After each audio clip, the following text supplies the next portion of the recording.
আসসালামু আলাইকুম, সবাইকে আমন্ত্রণ জানিয়ে শুরু করছি কসবা টিভি।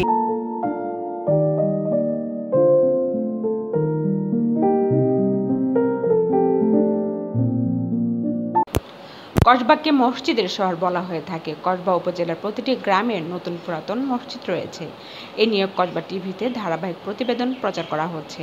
আজ বিনাউটি ইউনিয়নের টিগরিয়া গ্রামের মসজিদ নিয়ে কসবা টিভির দ্বিতীয় পর্ব।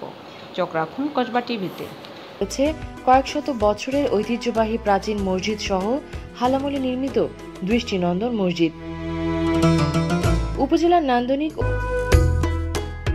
নির্মল ও ছায়াঘেরা সবুজ প্রকৃতির মাঝে দাঁড়িয়ে রয়েছে আধুনিক নির্মাণশৈলীতে স্থাপন করা ঐতিহাসিক এই শতবর্ষী টিগরিয়া গ্রামের মসজিদ নিয়ে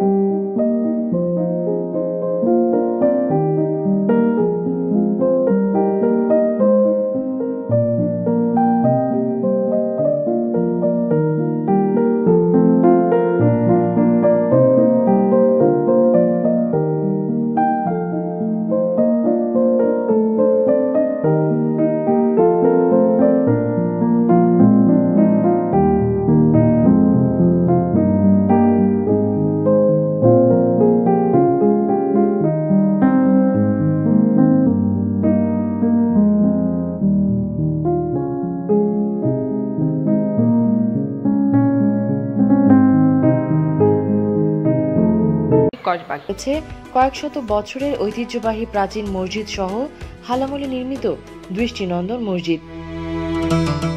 উপজেলার নান্দনিক ও ঐতিহাসিক মসজিদ নিয়ে এ নিয়ে কসবা টিভিতে ধারাবাহিক প্রতিবেদন প্রচার হচ্ছে। তথ্যচিত্র নির্মল ও ছায়াঘেরা সবুজ প্রকৃতির মাঝে দাঁড়িয়ে রয়েছে আধুনিক নির্মাণশৈলীতে স্থাপন করা ঐতিহাসিক এই শতবর্ষী জামে মসজিদ। ইট, পাথর আর সিমেন্টের তৈরি এই দ্বিতল মসজিদটির বর্তমান রূপ 2 যুগ আগেও এমন ছিল না।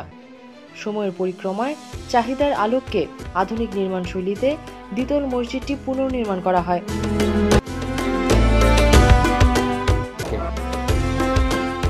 মসজিদে শুক্রবার জুমার নসিহত, খুতবা পাঠ ও নামাজের জন্য রয়েছেন একজন খতিব। এছাড়াও প্রাত্যহিক নামাজ ও ধর্মীয় কাজ পরিচালনার জন্য মসজিদটিতে নিয়োজিত রয়েছেন আরেকজন ইমাম। আজান দেওয়া এবং মসজিদ রক্ষণাবেক্ষণের দায়িত্বে রয়েছেন একজন মুয়াজ্জিন। রমজানে বিজ্ঞ কোরআনে হাফেজ দ্বারা পরিচালিত হয় তারাবির জামাত। গ্রীষ্মের তীব্রতা রোধে মুসল্লিদের সুবিধার্থে সংযোজন করা হয়েছে শীতাতপ নিয়ন্ত্রণ ব্যবস্থা।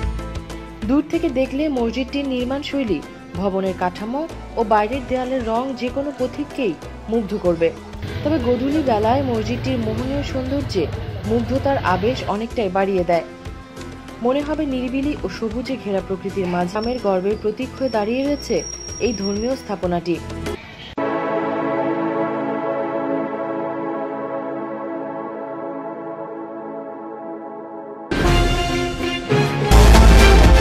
হৃদয় বাংলা, কসবা টিভি।